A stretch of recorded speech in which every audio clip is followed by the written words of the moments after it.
Bonjour à toutes et à tous. Vous avez eu le nez creux de nous rejoindre. C'est parti pour Invitation au voyage. C'est parti pour 45 minutes d'évasion.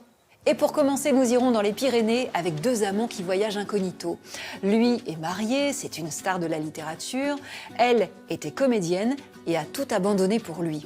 Victor Hugo et Juliette Drouet vont chacun écrire sur cette escapade estivale interdite. Juliette Drouet, elle, avec un regard plein de bienveillance et d'humanité pour les habitants de ces montagnes. Ce sera notre inspiration.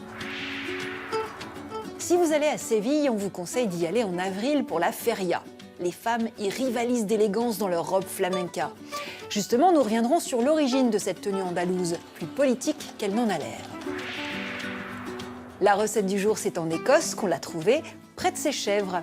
Nous cuisinerons en effet un cheesecake original avec fromage de chèvre donc et truite fumée. Une idée simple et rapide qui devrait réjouir vos papilles. Enfin à Tunis, je vous raconterai une histoire de pirate, celle de Jack Ward en l'occurrence. J'imagine que son nom ne vous dit pas grand-chose, mais vous connaissez son double de cinéma, Ward alias Birdie, qui grâce à la pop culture a acquis une notoriété inattendue. Et pour commencer, on attaque à petite foulée avec la devinette. Voilà le stade panathénaïque d'Athènes, celui-là même où en 1896 ont eu lieu les premiers Jeux olympiques modernes. Des jeux pour lesquels on inventa une discipline, qui n'existait donc pas sous l'Antiquité, le marathon. Cette épreuve, étonnamment, n'est pas née en Grèce, ni même dans un stade d'ailleurs. Savez-vous où elle a vu le jour? La réponse, ce sera en fin d'émission. Pour l'instant, on va revivre la parenthèse enchantée de Juliette Drouet dans les Pyrénées avec son amant. Un moment rare et intense qui va exalter son inspiration. Été 1843. Au creux des montagnes pyrénéennes, loin de l'agitation du monde, un homme et une femme voyagent à l'abri des regards. Depuis 10 ans, ils s'aiment passionnément, mais clandestinement, car il est marié.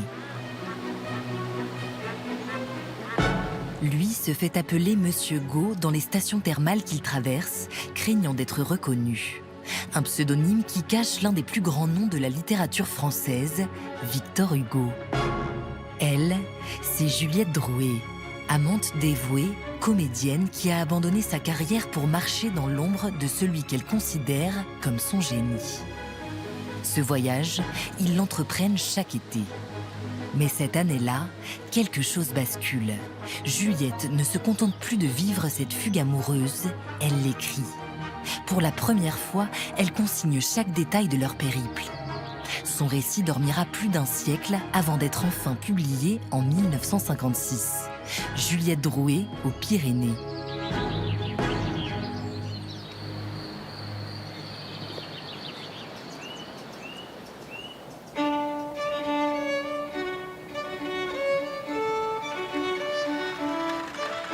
Juliette Drouet et Victor Hugo séjournent un temps à Cauterets, paisible bourgade de Bigorre où l'écrivain cherche à soulager ses rhumatismes et ses douleurs aux yeux. Le voyage, c'est le seul moment de vie commune entre deux, de vie conjugale. Donc, Juliette appelle ça « mon pauvre petit bonheur annuel ». Elle écrit en 1843 « Il me faut mon voyage ou la mort ». Donc ils partent et c'est le seul moment où elle vit en fait une vie commune avec lui en voyage. Et autant lui voyage pour travailler aussi, elle voyage pour être avec lui. Peu importe à la rigueur où elle va, du moment qu'elle est avec son amant. Mais 1843, c'est le seul voyage où elle va écrire. Si les Pyrénées constituent son unique récit de voyage, Juliette n'en est pas moins familière des mots. Depuis 10 ans que leur amour les unit, elle écrit chaque jour à Victor Hugo. Et cette correspondance se poursuivra. Près de 22 000 lettres en 50 ans. Une œuvre intime longtemps restée ignorée.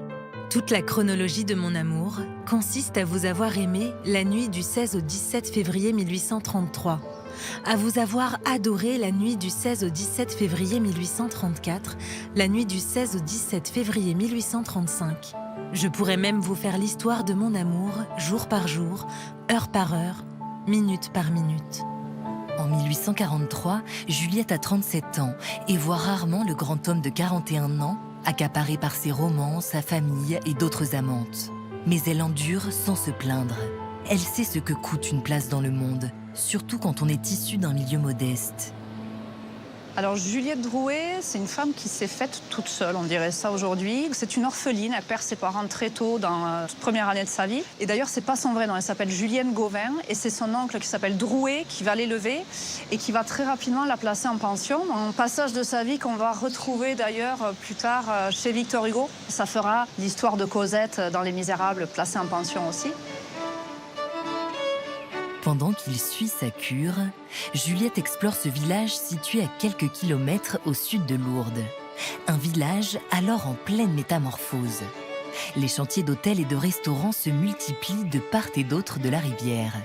L'arrivée de citadins aisés et d'artistes bouleverse peu à peu l'économie de ces vallées pastorales.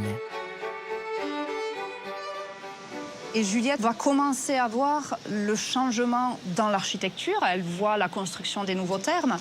Elle va voir également le changement dans les populations avec ce rapport des fois avec l'argent des touristes. Mais elle ne juge pas parce que Juliette elle-même, elle a connu la misère.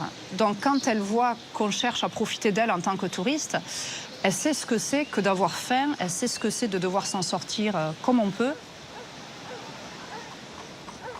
Il se baignait tous les jours plus de 200 personnes, dont les 2/3 environ paient le tarif du bain. Le reste est donné gratis aux habitants et aux pauvres qui ont un certificat d'indigence. Pour ces derniers, les bains ne sont libres que depuis 2 heures du matin jusqu'à 5.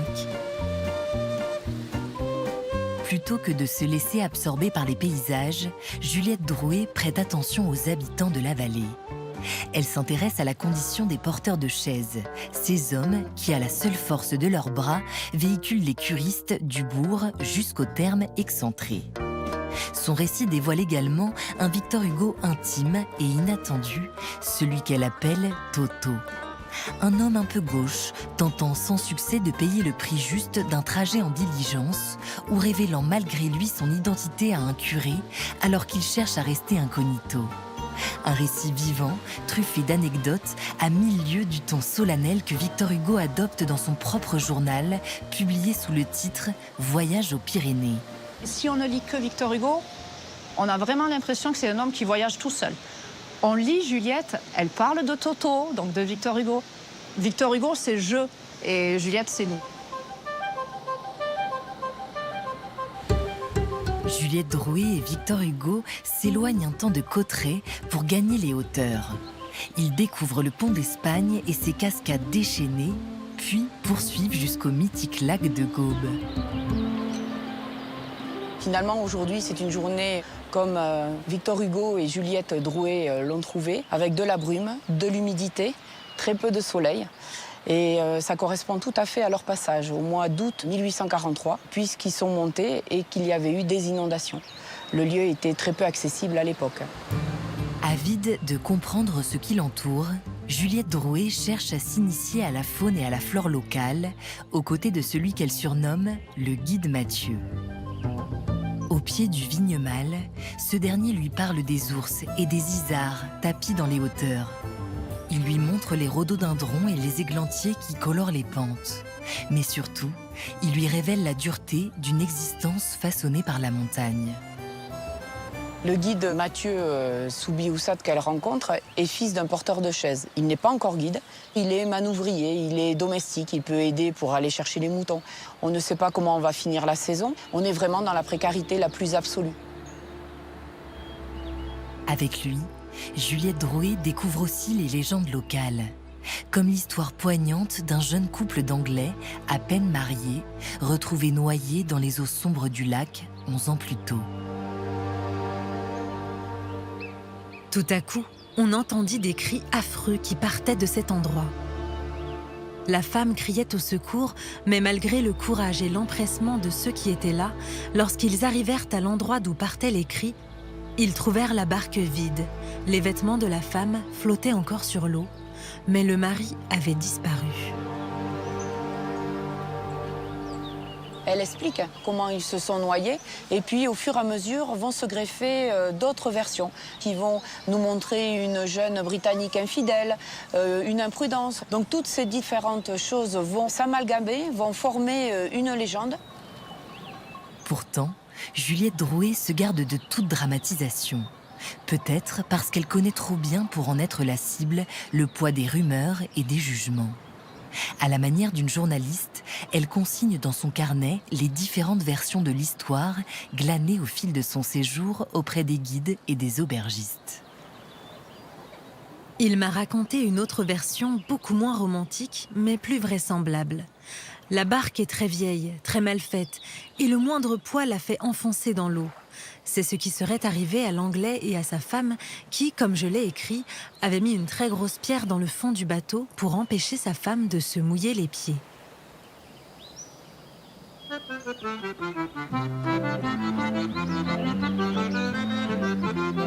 Les deux amants poursuivent leur exploration des Hautes-Pyrénées, longeant les rivières et traversant les vallées de détour en détour.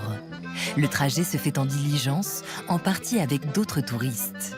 Un épisode que Juliette raconte avec un humour inattendu, révélant une facette piquante, malicieuse de sa personnalité. Nous partons avec le plus beau temps du monde, dans le plus beau et le plus pittoresque chemin qu'on puisse voir, avec des compagnons de route les plus stupides qu'on puisse imaginer, et dans la plus délabrée, la plus disloquée, la plus défoncée carriole qu'il y ait dans toute la France.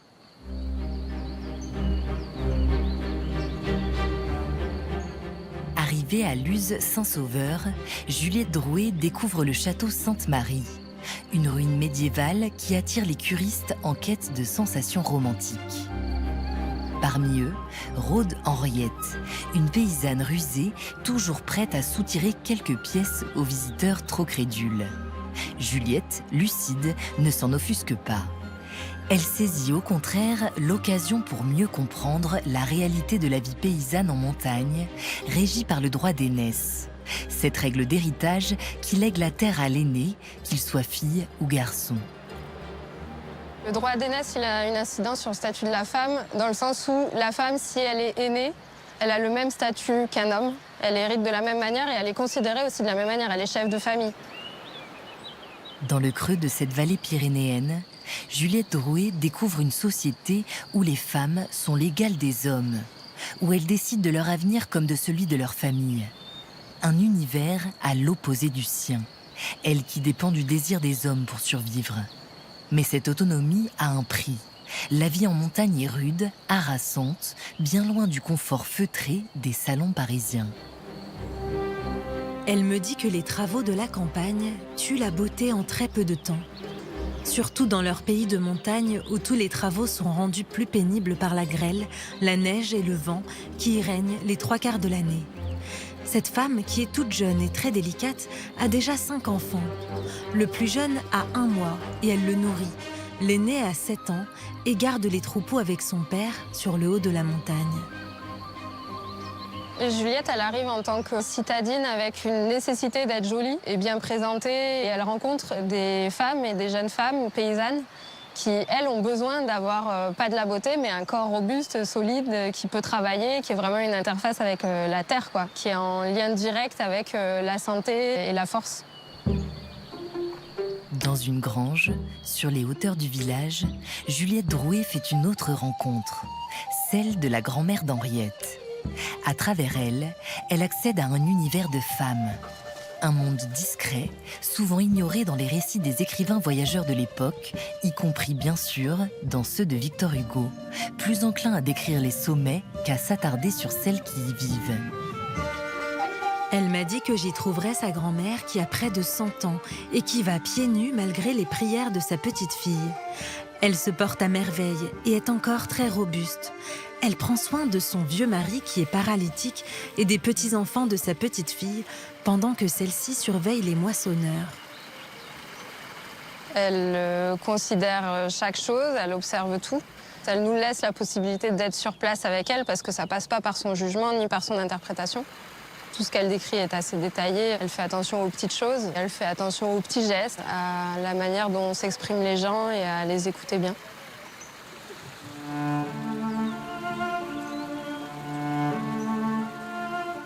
Vous êtes bien heureuses, vous autres, les dames de la ville. Vous n'avez jamais beaucoup d'enfants, ce qui serait plus facile qu'à nous autres pauvres. Nous avons des enfants aussi, et bien des chagrins que vous ne connaissez pas même de nom, lui ai-je répondu. Ces mots, Juliette Drouet ne les a pas écrits par hasard. Sur le chemin du retour, tandis que les Pyrénées s'effacent à l'horizon, Victor Hugo apprend une terrible nouvelle. Sa fille, Léopoldine, s'est noyée. Elle avait 19 ans. 3 ans plus tard, Juliette perd sa propre fille, Claire, morte à 20 ans. Hugo assiste aux obsèques comme s'il enterrait la sienne. Leur lien, profond et indestructible, traversera les années. Il écrira à ses enfants « Elle m'a sauvé la vie. Jamais son âme n'a quitté la mienne. Que ceux qui m'ont aimé l'aiment. Que ceux qui m'ont aimé la respectent. »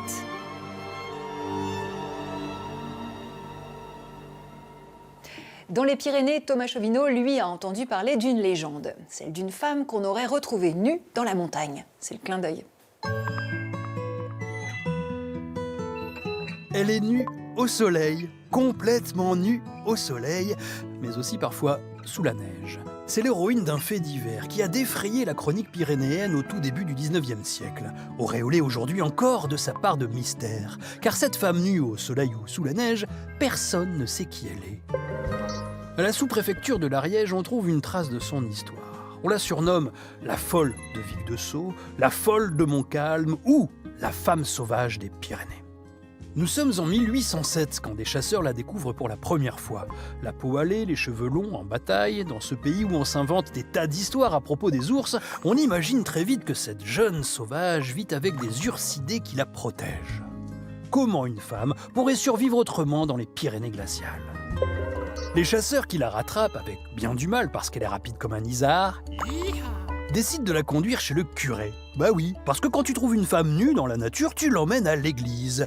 Tout ça est attesté par la sous-préfecture de l'Ariège. Elle est sauvage, mais elle parle le français, ce qui interpelle car dans la région, on entend plutôt de l'occitan. Elle pourrait être une aristocrate. Elle aurait trouvé refuge en Espagne après avoir fui la terreur sous la Révolution. Mais en 1801, elle aurait décidé de rentrer en France avec son mari. En chemin, ils sont agressés. Lui est assassiné, elle violée. Et c'est après cette agression qu'elle aurait vécu seule dans la montagne, avec les ours, loin des hommes, avant d'être rattrapée par des hommes. Une première fois, elle s'évade. Reprise, elle est placée dans un hospice tenu par des religieuses qui se plaignent. La bougresse refuse de se vêtir. Puisque c'est comme ça, tu vas voir ce que tu vas voir. On l'enferme finalement dans le château de Foix, où elle se serait laissée mourir. L'an dernier, sur TikTok, une jeune femme posait la question à d'autres femmes. Dans la forêt, préférez-vous croiser un homme ou un ours ? Sa vidéo a été vue 16 millions de fois et la plupart ont répondu « un ours ». On franchit les Pyrénées qui ont tant inspiré Juliette Drouet et Victor Hugo pour descendre dans le sud de l'Espagne maintenant. Je vous propose d'assister à Séville à la Feria de Abril. C'est une fête où les femmes se plient volontiers à un dress code imposé depuis près d'un siècle. Vous allez découvrir l'histoire de la robe flamenca.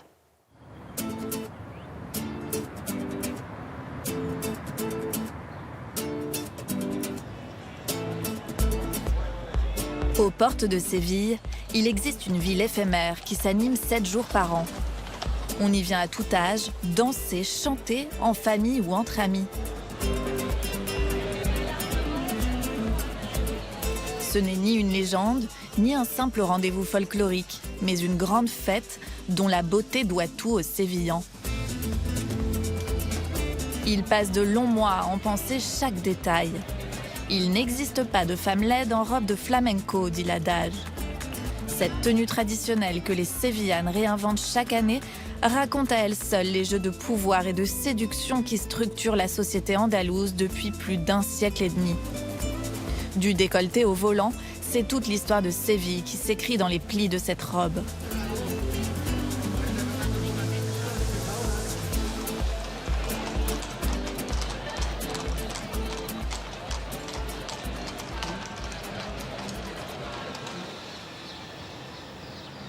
Les prémices de cette histoire s'écrivent ici, aux abords du parc Maria Luisa. Chaque printemps, dès 1847, toute la ville converge vers ce qui n'est alors qu'une foire aux bestiaux nommée Feria. Le pays est ravagé et la société profondément divisée. D'un côté, le peuple qui a mené une intense guérilla pour se libérer de l'envahisseur français.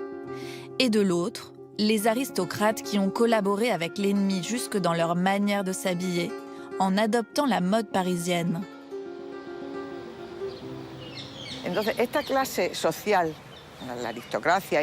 Dès que l'expulsion des troupes napoléoniennes est confirmée, l'aristocratie et les classes aisées, les riches disons, qui avaient pactisé avec l'ennemi pour se maintenir au pouvoir, tentent de se rapprocher des classes populaires. Or, ces dernières sont conscientes de leurs valeurs et conscientes qu'en réalité, l'expulsion des Français s'est faite grâce à elles. Et que font les aristocrates? Pour être acceptés des classes populaires que l'on surnommait les majos, ils s'habillent comme ceux qui incarnent à l'époque la fierté d'être espagnols, la fierté d'être andalous.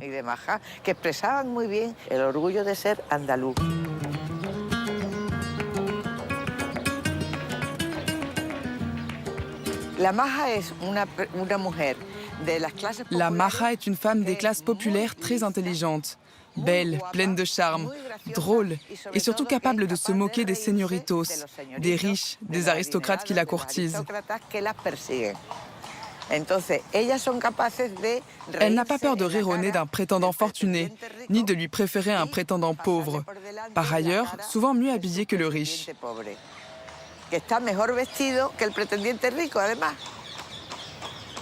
Une autre influence, inscrite au cœur de l'identité andalouse, contribue à façonner la silhouette des Sévillanes.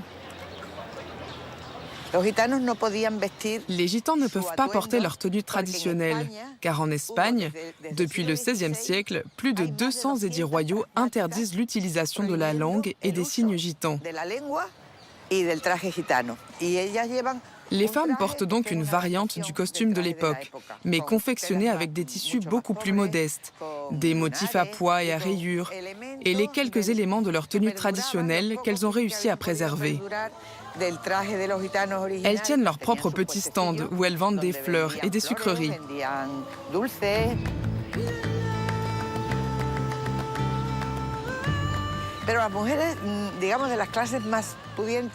Et les femmes des classes aisées se rendent compte que la tenue la plus confortable est celle des gitanes.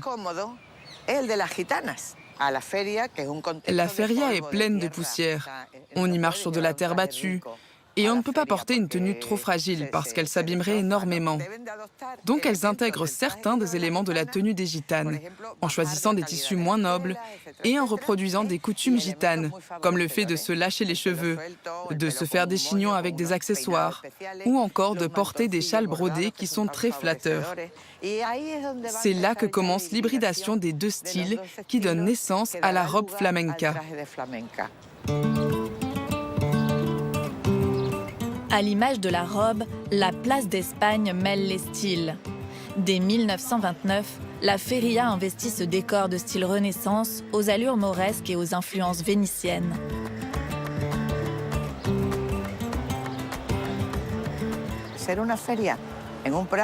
D'une feria qui avait lieu sur un terrain vague, avec quelques étals et du bétail, on passe à une manifestation parfaitement maîtrisée, avec une grande attention portée à l'esthétique. Ce qui n'était au début qu'une fête populaire devient un concours d'élégance et de sophistication.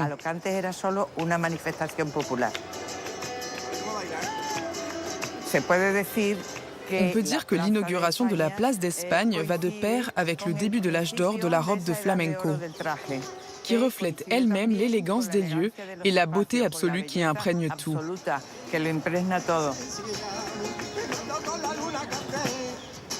Sur cette nouvelle scène où se déploie le spectacle de la feria, on assiste à de nouvelles péripéties. En réalité, il existe deux ferias parallèles. Il y a la feria qui se déroule dans les casetas, disons celle des gens riches, et il y a la feria qui se déroule dans la rue, disons celle du peuple. À partir des années 1930, une prise de conscience politique émerge chez les classes sociales défavorisées, au point que ses membres en viennent parfois à cesser de porter la robe de flamenco, devenue à leurs yeux un signe de domination des classes sociales aisées.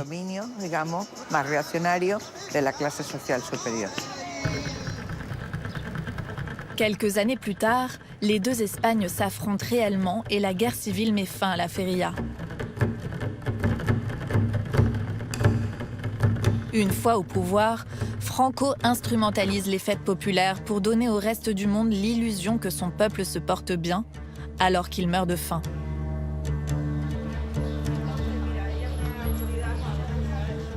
Et ce n'est qu'au cours des années 1960, grâce à une ouverture relative du régime, que les Sévillans réinvestissent peu à peu la feria.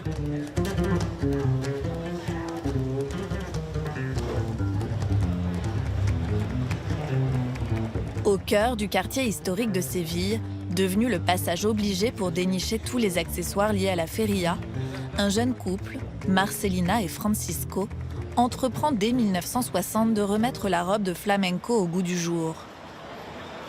De cette ambition naît l'atelier Lina.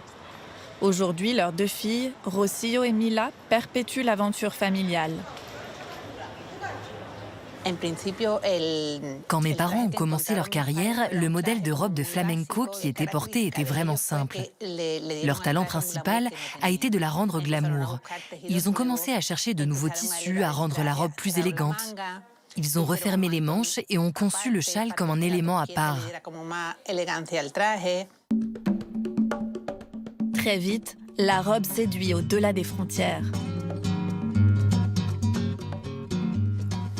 Cette robe a été dessinée pour la princesse Grace Kelly lorsqu'elle est venue à la feria de Séville. Elle est devenue l'image de Séville dans le monde. Cette femme était si connue, si belle et si élégante que mon père disait toujours qu'à l'instant où elle avait enfilé la robe, on aurait dit qu'elle l'avait portée toute sa vie. Elle la portait avec une telle aisance, une telle élégance qu'on ne voyait qu'elle. C'était incroyable de voir une Américaine si naturelle dans une robe de flamenco. À la mort de Franco, en 1975, l'Espagne, libérée de 36 ans de dictature, s'émancipe enfin. La robe de flamenco, elle aussi, se déleste peu à peu de ses carcans.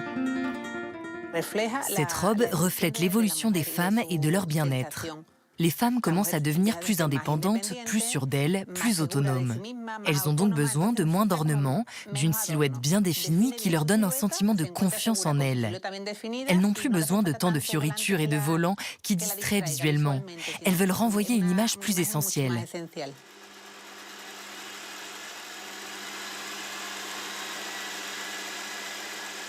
Je vais vous confier un secret de fabrication. La robe comporte une structure intérieure qui permet de la porter sans soutien-gorge. Elle suit le même mouvement que la société. Elle s'ouvre, elle devient beaucoup plus légère et plus libre. Se transformer en permanence au gré des goûts et des envies, tel est le secret de longévité de cette tenue régionale. Cette année, Rocío n'a pas dérogé à la règle en proposant une création inédite.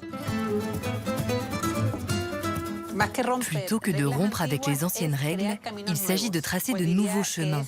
Par exemple, en mélangeant les tissus, les lignes, les types de volants. Le concept du décolleté est totalement innovant dans cette robe et sa légèreté aussi.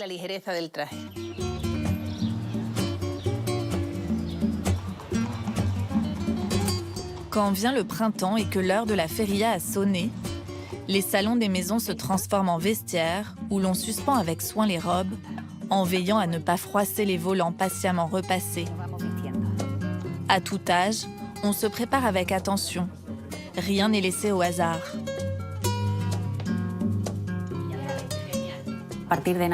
Dès la période de Noël, nous commençons à réfléchir aux robes de flamenco pour la feria. Si l'on va s'en faire une nouvelle ou s'il faut ajuster celle que nous avons déjà. On se prépare à la feria comme on le ferait pour un mariage.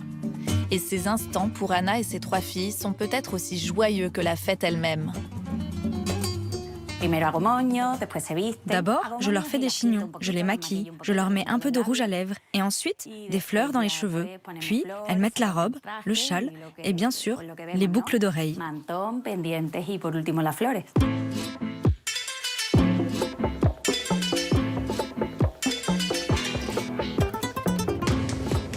En transport en commun, à pied, à cheval ou en calèche, ils sont quelques millions à se rendre dans le quartier de Los Remedios, où renaît chaque année cette ville éphémère et sa fête foraine.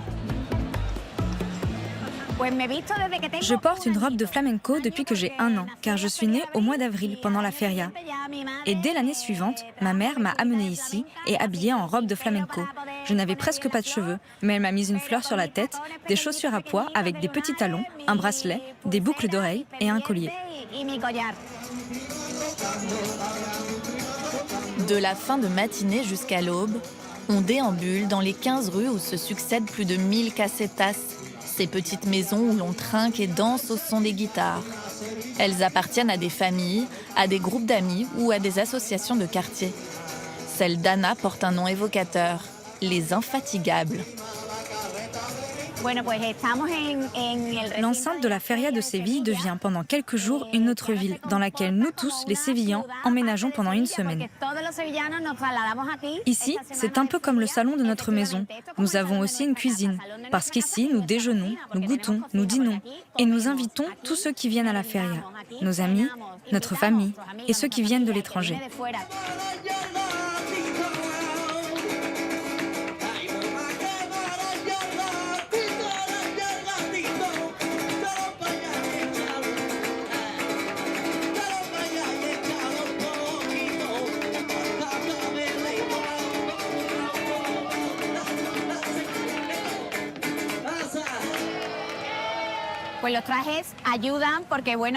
Les robes nous aident vraiment à danser les sevillanas et la rumba. On joue avec la jupe, on relève les volants au niveau de la taille, ce qui rend la danse beaucoup plus attrayante, beaucoup plus gaie et plus colorée.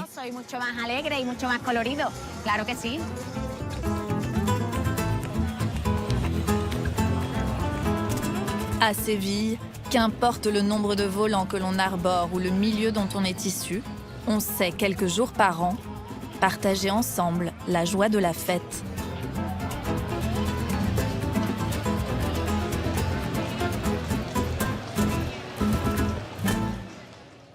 On aurait pu rester à la feria pour manger sur le pouce quelques tapas, mais nos papilles, on va les faire saliver en Écosse aujourd'hui, au sud-ouest d'Édimbourg.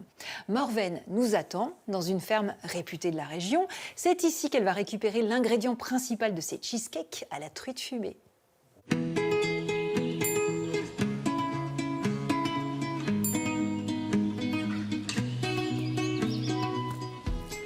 Bonjour, je m'appelle Morven. Je me trouve ce matin à la fromagerie Errington, car je vais préparer des cheesecakes à la truite fumée pour un petit goûter en famille. Célina, quel plaisir de te voir. Le fromage de chèvre que je vais utiliser pour cette recette s'appelle Elric Log. Il est nommé d'après les environs. C'est bien ça ? C'est ça. Elric est en fait l'ancien nom du village d'à côté. Il est trop chou. Ah, celui-ci essaie de me mordre. J'ai hâte d'aller voir la boutique maintenant et de voir vos fromages.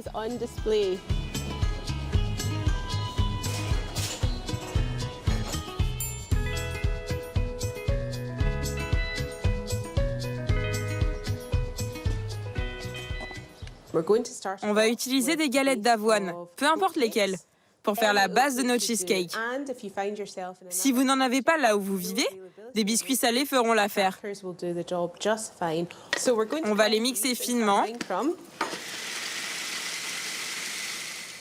Voilà, comme ça, c'est parfait.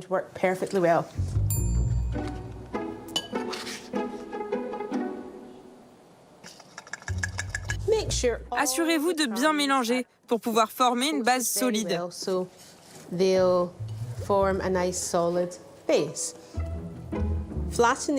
On va les aplatir en utilisant le dos d'une cuillère. Il faut que ce soit bien compact et qu'il n'y ait plus d'air. Voilà. On va les mettre de côté pendant qu'on prépare le mélange qui ira au-dessus.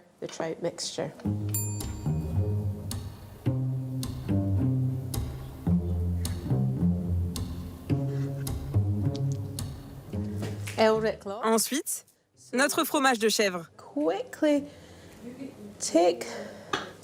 On enlève la croûte, mais on la garde pour décorer notre cheesecake à la fin. On découpe la bûche et on l'ajoute au mélange.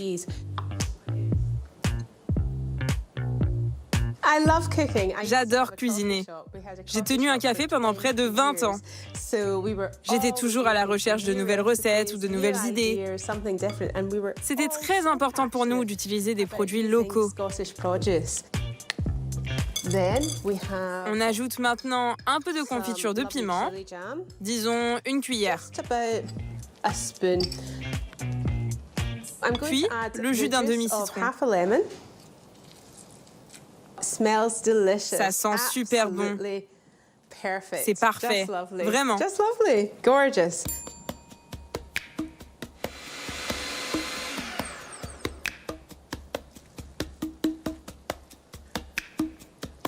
Je dépose le mélange sur notre base à l'avoine. C'est la dernière étape avant de les mettre au frigo pendant quelques heures. Pendant ce temps, si on allait voir les animaux dehors, même s'il pleut, l'air frais nous fera le plus grand bien.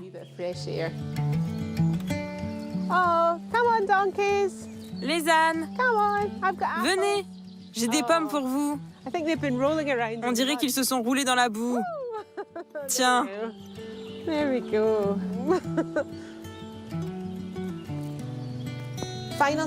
Dernière étape, on va garnir nos cheesecakes avec de la nette, de la ciboulette, de la confiture de piment et de la croûte de fromage qu'on avait mise de côté.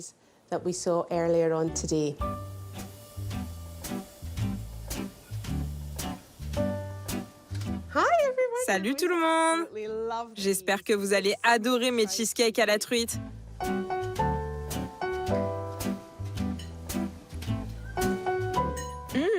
C'est bon. C'est super d'avoir pu voir en personne où est fait ce fromage.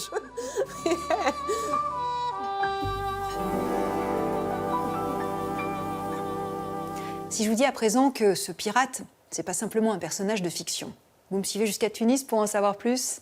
Alors on y va, c'est notre 4e étape du jour. Tunis et sa baie ouverte sur le large.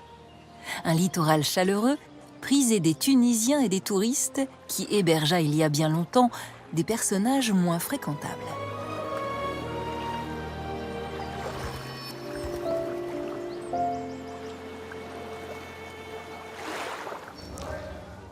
L'historienne Leila Temim Blili nous ramène quelques siècles en arrière.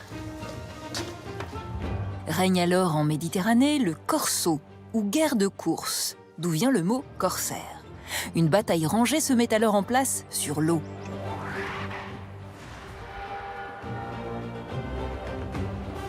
Pour remettre la course dans son contexte politique, le XVIe et le XVIIe siècle sont des siècles très durs, de guerre. Pour les pays européens, d'abord, il y a des guerres entre catholiques et protestants.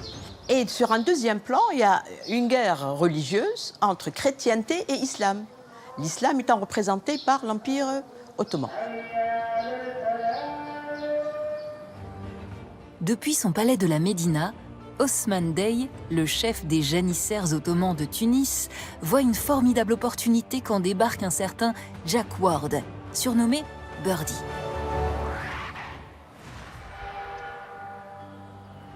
Jack Ward est un pêcheur qui vient du sud de l'Angleterre et qui s'est essayé un petit peu à la piraterie dans le cadre du royaume anglais.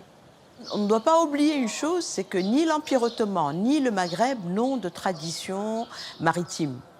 Et il n'y a pas de flotte, il n'y a pas de construction de navires. Et donc, ils sont entièrement dépendants des Européens pour cette histoire de course et de piraterie.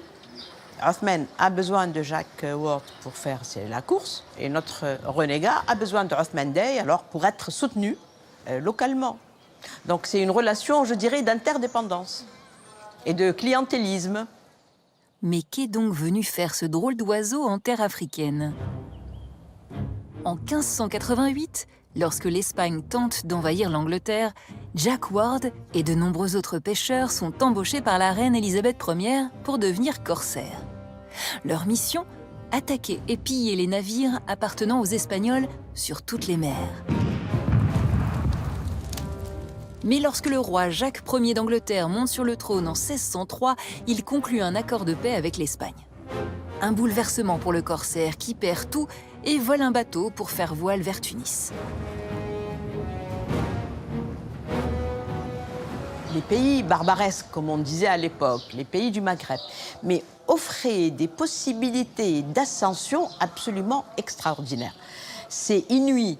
Un simple brigand des mers peut devenir d'abord richissime d'un côté, et puis peut devenir même un notable dans le pays. Jack Ward fait un choix stratégique en mettant le cap sur Tunis. En Algérie et au Maroc, on pouvait tuer un capitaine de navire pour un oui ou pour un non. Ce n'était pas le cas en Tunisie. Othman Dey a quand même assuré une certaine paix pour les capitaines de navires. Othman Dey reconnaît en Ward un habile pirate et lui permet d'utiliser Tunis comme base arrière à une condition, lui reverser une quote-part de ses bénéfices. L'accord est conclu. À bord de son navire, le Gift, Ward accumule les razzias et les kidnappings. Il s'habille à la turque, affublé du pantalon bouffant, et il exhibe soieries et brocards qu'il dérobe à ses ennemis. Les corsaires du Maghreb ne cherchent pas à occuper des régions, ils cherchent tout simplement à affaiblir l'ennemi et puis surtout à acquérir du butin. Ils récupèrent à la fois les bateaux, ils récupèrent les hommes sur les bateaux, qui sont donc réduits à l'esclavage. Désormais installé de pied ferme à Tunis, Jack Ward est prêt pour l'expédition de sa vie. Il se lance à la poursuite du Rhainiera et Soderina, un majestueux galion vénitien rempli d'épices, de soie et de coton.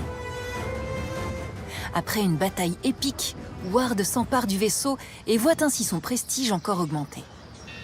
C'est un bateau qui prend 250 marins, donc un vrai bâtiment. Et c'est lui qui va lui permettre d'écumer justement les mers, d'aller même jusqu'au nord et de ramasser des richesses absolument fabuleuses. Peu après la prise fabuleuse du Rhainiera et Soderina, la chance tourne pour Jack Ward. Le navire de guerre est trop lourd, il se délabre. Il finit par prendre feu et coule au large de la Grèce après une terrible tempête. Il y a eu 250 ou 300 personnes qui sont mortes et noyées dans cet incendie. On dit que la réputation de notre corsaire a été un peu touchée. Couvert d'opprobre, Ward devient de plus en plus dépendant de la protection d'Othman Dey.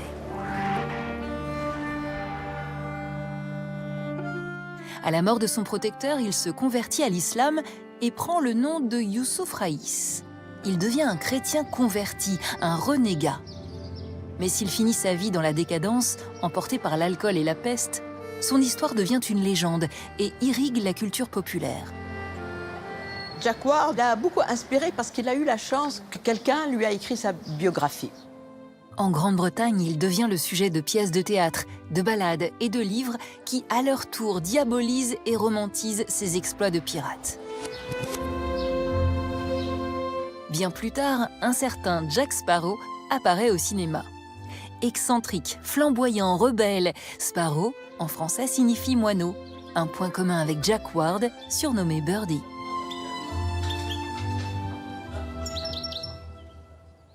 Allez, avant de nous quitter, on va lever le voile sur la réponse à la devinette. Avez-vous trouvé où est née l'idée du marathon en tant que discipline olympique?